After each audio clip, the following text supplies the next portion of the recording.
Sister వాళ్ళ ఇంటికి అయితే వచ్చాము. వీళ్ళ ఇంట్లో ఫ్లవర్స్ అనేది బాగుంటాయండి. చూడండి రోజా పూలు ఎంత బాగున్నాయో, అటు చూడండి ఎంత బాగున్నాయో. అన్ని ఫ్లవర్స్ అన్నమాట. ఫ్లవర్స్ అనేది ఉంటూ ఉంటాయి.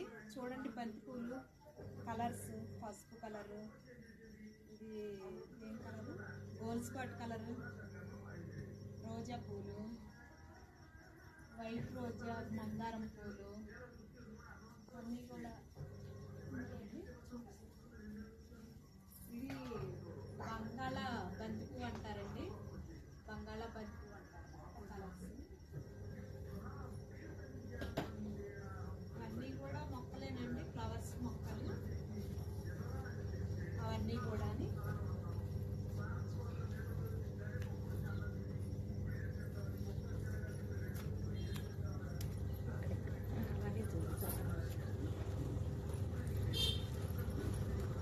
ఇవి వచ్చేసి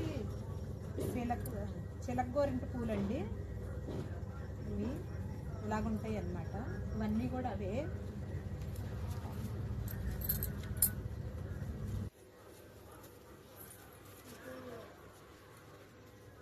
ఇక్కడ ఇవి కనకాంబరం పూలండి, కనకాంబరాలు.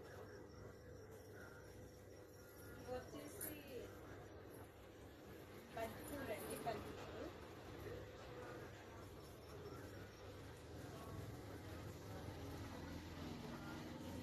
ఉంటాయండి, చుక్క మల్లె పూలు అంటారు వీటిని.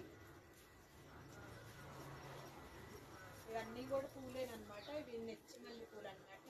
శివుడికి ఎంతో ఇష్టమైన పుష్పం అన్నమాట ఇది.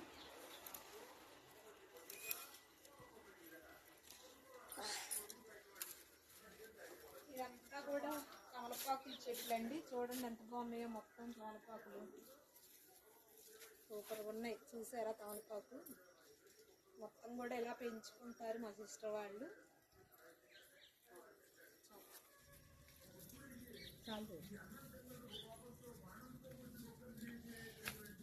మంచిగా చూసి అవి పూలన్నీ కోసుకొని వచ్చి దేవుడికి పూజ అనేది చేసామండి. మా 4వ సిస్టర్ వాళ్ళు, మా 2వ సిస్టర్ వాళ్ళు ఒక దగ్గరే ఉంటారు. పూజ మాత్రం నేను మా 2వ సిస్టర్ వాళ్ళ ఇంట్లో చేశాను. సో పూలన్నీ కూడా కోసుకొచ్చి దేవుడికి అనేది అలంకరించానండి. పూలన్నీ పెట్టుకొని మనం పూజ చేస్తే చాలా బాగుంటుంది కదా. అలాగా చీకటి పడ్డదన్నమాట. తులసమ్మకు పూజ అనేది చేసాము.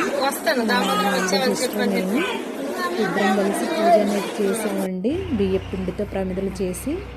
పూలు చూడండి ఎన్ని రకాలు ఉన్నాయో.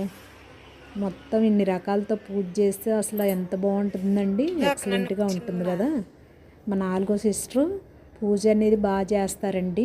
అన్ని పూల మొక్కలే పెంచుకుంటారు ఎక్కువగా. ఇంకా నాకులానే పూజలు అనేది ఎక్కువ చేస్తారు. నాకంటే కూడా ఎక్కువగా చేస్తారండి. సో ఇలాగ ఫ్లవర్స్ చెట్లన్నీ పెంచుకుంటారు. మొత్తం పూలు కోసి దేవుడికి ఫ్లవర్స్ అన్ని రకాలు పెట్టి పూజ చేస్తే చాలా బాగుంటుందండి రోజు కూడా. మా వీడియో మీకు నచ్చినట్లయితే లైక్ చేసి, షేర్ చేసి, సబ్స్క్రైబ్ చేసి ఫ్రెండ్స్. అన్ని రకాల కలర్స్ పూలు అన్నమాట.